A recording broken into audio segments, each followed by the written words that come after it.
ভারতীয় ক্রিকেটার অভিষেক শর্মা এবং বাংলাদেশি ক্রিকেটার নাজমুল হোসেন শান্ত, এই দুজন থেকে সেরা ক্রিকেটার কে? কিসের সাথে কি আর পান্তা ভাতে কি, কার সঙ্গে কার তুলনা? ভারতের রিকশাওয়ালার সাথেও কম্প্যারিজন হয় না বাংলাদেশের কোনো ক্রিকেট প্লেয়ারের। আপনারা কি বলেন? তাও সত্য, কথাটা ঠিকই বলেছেন। এই মেয়ে কার সাথে কার তুলনা দিলেন? কেন ভাই? কই নাজমুল শান্ত আর কই অভিষেক শর্মা। অভিষেক শর্মা এবার এশিয়া কাপে সবচেয়ে বেশি রান করছে, টুর্নামেন্ট সেরা প্লেয়ার। আর কার সাথে তুলনা? নাজমুল কই ডট বাবা, খালি ডট বল খায়, খেলা সব ফ্লপ করে। ভাই বাংলাদেশের সাধারণ অশিক্ষিত মূর্খ মানুষগুলো বা রিকশাওয়ালা তারা পর্যন্ত বুঝে গেছে যে বাংলাদেশের ক্রিকেট প্লেয়ারের সাথে ভারতের ক্রিকেট প্লেয়ারের কোনো কম্পারিজন হয় না। আর এইদিকে এই মূর্খ গান্ডুচোদা কন্টেন্ট ক্রিয়েটার সে এখনো বুঝতে পারেনি যে কার সাথে কার কম্পারিজন যায়। আর দেখেন অভিষেক শর্মা কিন্তু শুধু ব্যাটসম্যান, ঠিক কি না? আর নাজমুল শান্ত কিন্তু বোলিংও করে, মাঝে মধ্যে বিপিএল এ কিপিংও করে। কিপিং করলেও ওর খেলা এতটা ভালো না ভাই। কোথায় অভিষেক সাথে যায় না। নাজমুল শান্ত কিন্তু দীর্ঘদিন ক্যাপ্টেন্সি করছে বাংলাদেশ ক্রিকেট টিমে। পাগলাচোদা এখনো বুঝতে পারেনি যে কোথায় বগলের চুল আর কোথায় কাশ্মীরি উল, দুটো কিন্তু এক নয়। যেটা সে দেশের সাধারণ মানুষ বুঝে গেছে, কিন্তু এই পাগলাচোদাটা এখনো বুঝতে পারেনি। কিন্তু অভিষেক শর্মা ভবিষ্যতে জীবনে কোনোদিন ক্যাপ্টেন হইতে পারে কিনা এটা আসলে অবিশ্বাস্য। অভিষেক শর্মার জন্য ইন্ডিয়ান টিমে খেলে, এটাই অনেক বড় ব্যাপার। আবার ক্যাপ্টেন হওয়া লাগবে, তাছাড়া উনি ম্যান অফ দ্য টুর্নামেন্ট হয়েছে এশিয়া কাপে। বাংলাদেশের ক্রিকেট প্লেয়ারদের কম্পারিজন একমাত্র বর্তমান সময়ে মাঠে হাল চাষ করা বলদের সাথেই যায়। কেননা ভারতের যে সমস্ত অলিতে গলিতে নতুন ক্রিকেট প্লেয়ার তৈরি হচ্ছে, তাদের সাথেও বাংলাদেশের ক্রিকেট প্লেয়ারের কোনো কম্পারিজন যায় না। কেননা এখন বা এই মুহূর্তে যে পজিশন তাদের একমাত্র কম্পারিজন ফিট বসে মাঠে হাল চাষ করা বলদের সাথে। আপনারা কি বলেন? হরে কৃষ্ণ। আমিও দেখে নেব। এক কথায় ভাই, ওনার সাথে নাজমুল শান্ত যায় না, কোনোভাবেই যায় না। নাজমুল শান্ত যায় না, কোনোভাবেই যায় না এই এর সাথে, এই অভিষেক শর্মার সাথে। জি আচ্ছা, নাজমুল শান্তর সঙ্গে আপনি একজন ক্রিকেটারের কম্পেয়ার করবেন, যেহেতু আপনি অভিষেক শর্মাকে আমাকে দিচ্ছেন না, যায় না, তাহলে নাজমুল শান্তর সঙ্গে ভারতের একটা ক্রিকেটারের কম্পেয়ার করেন। তোর মাথা নষ্ট। খুঁজে বের করেন দেখি কার সঙ্গে যায় নাজমুল শান্ত। ভারতের সাথে আমি মনে করি কোনো প্লেয়ারের সাথে যায় না। ঠিক বলেছো। যায় না? না। কি বলেন ভাই, নাজমুল কি এত পৌঁছে গেছে ভাই? ভারতের প্লেয়ার অন্য লেভেলের। কোথায় নাজমুল শান্ত, আর ভারতের টিমে খেলা মানেই নাজমুল শান্তর চেয়ে অনেক উপরে ওঠা। নিঃসন্দেহে তুই ঠিক কথা বলেছিস ভাই। ভারতের একটা ক্রিকেটার বের করেন যে কিনা নাজমুল শান্তর লেভেলের। কারে কমা? বিরাট কোহলি। আর কি বলেন, মাথা ঠিক আছে? আপনি উল্টা পাল্টা কথা বলেন। তোর মাথা নষ্ট নাকি মাথা ঠিক নাই? আপনি কি ভাই? আপনি আমার ভিডিও কিন্তু অনেক মানুষ দেখে, ইন্ডিয়ার মানুষ, একটু সঠিকটা বলেন। বাংলাদেশের মানুষও কিন্তু দেখে। দেখো, বিরাট কোহলি যায় না? না, কোনোভাবেই যায় না। সচিন টেন্ডুলকার যায় নাজমুল শান্তর সাথে? কারোর সাথে যায় না। MS ধোনি? নো। আরে পাগলাচোদা, বিরাট কোহলি হচ্ছে তোদের বাপ, আর তোদের নাজবুল পচা কলাকে ডাস্টবিনে ফেলে দে। বর্তমান সময়ে উনার কোনো কাজ নেই, যাকে দিয়ে মাঠের হাল চাষও হবে না। যে সমস্ত বলদগুলো দিয়ে মাঠের হাল চাষ করানো হয় সেগুলোও কাজে আসতে পারে, কিন্তু নাজবুল পচা কলা দিয়ে কোনো কাজে লাগবে না। বর্তমান সময়ে ভারতের কোনো প্লেয়ারের সাথে এখন কম্পারিজন করার মতন পজিশনই নেই। ভাবছি যে দেশের সাধারণ অশিক্ষিত মূর্খ মানুষগুলো বুঝে গেছে, কিন্তু তোর মতন পাগলাচোদা কন্টেন্ট ক্রিয়েটার এখনো কেন বুঝতে পারলো না? কিরে ভাই, মহা মুশকিলে পড়লাম। তাহলে তিলক বার্মাকে দেন, তিলক বার্মা তো নতুন প্লেয়ার। হার্দিক পান্ডিয়াকে দেন, এটা তো আরো যায় না।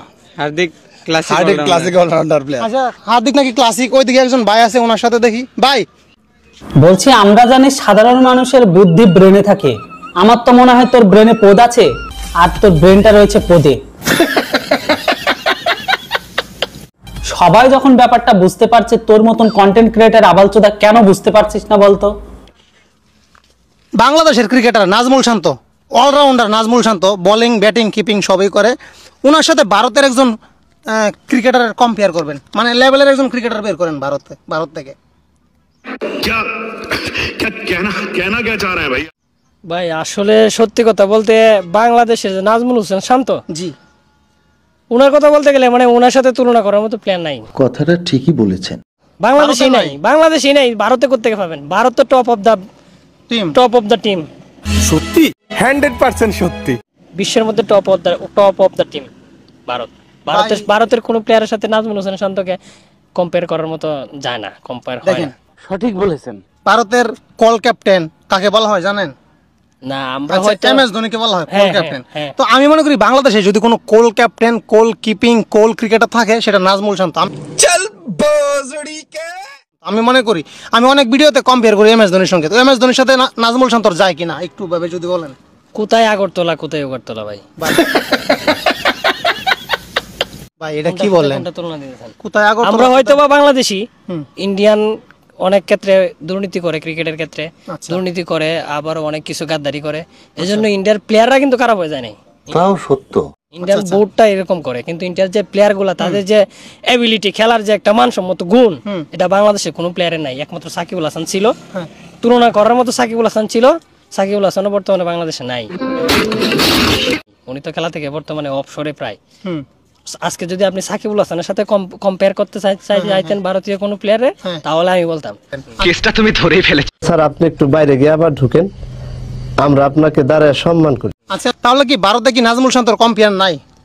না না, ভারতে নাই, ভারতে নাই। ভারতের বাইরে যদি বলে, এই যারা ক্রিকেট কম খেলে, যেমন আর্জেন্টিনা, ব্রাজিল, জাপান, চায়না, ওদের থেকে যদি কোনো ভালো টপ ব্যাটিং বা বল অলরাউন্ডার থাকে, ভাই আপনি মান সম্মান সব শেষ করে দিয়েছেন।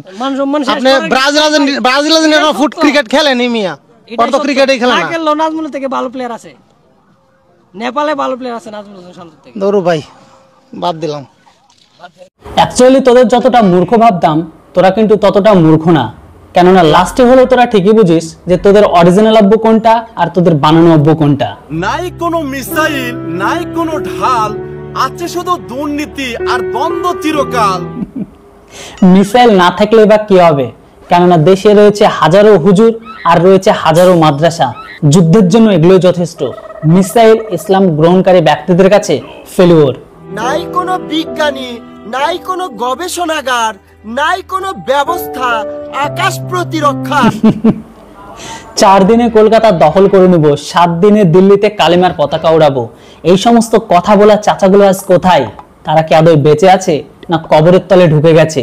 কোনো বাংলাদেশি ভিউয়ার্স দেখে থাকলে অবশ্যই কমেন্ট বক্সে জানাবেন। আমাদের ছোট দেশে বড় বড় নেতা মানববন্ধন আর মিছিলে চেতনার কথা।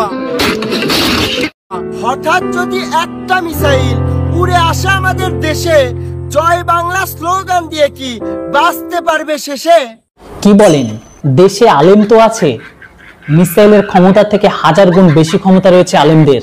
বড় বড় মিসাইলকে থামানোর মতো ক্ষমতা রাখে বাংলাদেশের আলেমরা। আপনারা কি বলেন? আমাদের এই বাংলাদেশে কেউর থেকে কেউ আসলে কম না।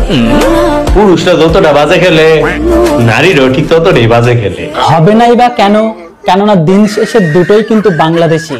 আর পুরনো ইতিহাস রয়েছে বাংলাদেশিদের ক্রিকেট প্লেয়ারদের, যে তারা পুরনো ঐতিহ্য অনুসারে হারা এদের হচ্ছে জেনেটিকগত কারণ, হারা এদের হচ্ছে খুনে রয়ে গেছে। সেই জন্য ছেলে হোক বা মেয়ে হোক, বাংলাদেশের 2 ক্রিকেট দলই বা 2 ক্রিকেট প্লেয়ারই হারা রয়ে গেছে এখন এদের স্বভাবের মধ্যে।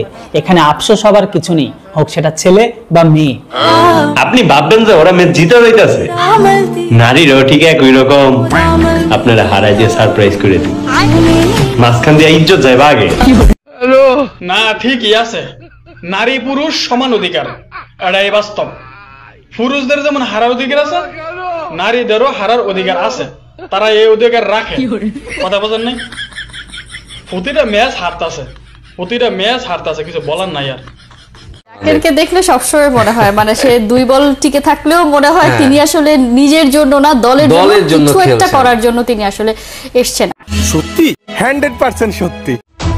রিভার্স সুইপ করতে গিয়ে বল আকাশে, ছক্কার মাস্টার জাকের হতাশায় ব্যাট দিয়ে আঘাত করলেন প্যাডে। বোঝাই যাচ্ছে টাইগারদের ভারপ্রাপ্ত কাপ্তান বেশ চাপে, হতাশার ভারে। 4 ছক্কা হই হই লুঙ্গি খুলে গেল কই, বাপ ব্যাটার পয়বাস কাংলু বলের সর্বনাশ। তো যেটাই হোক যাই হোক বন্ধুরা, আবারও বলি যে আজকের ভিডিওটি বানানো হয়েছে অনলি ফর এন্টারটেইনমেন্ট পারপাসের জন্য, তাই ভিডিওকে কেউ সিরিয়াস ভাবে নেবেন না, জাস্ট ফর এন্টারটেইনমেন্ট।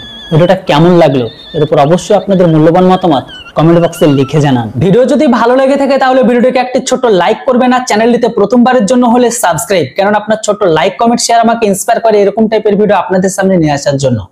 তো বন্ধুরা ভালো থাকবেন, সুস্থ থাকবেন, দেখা হচ্ছে খুব তাড়াতাড়ি নতুন একটি ভিডিওটিতে। Thanks for watching. জয় হিন্দ, বন্দে মাতরম।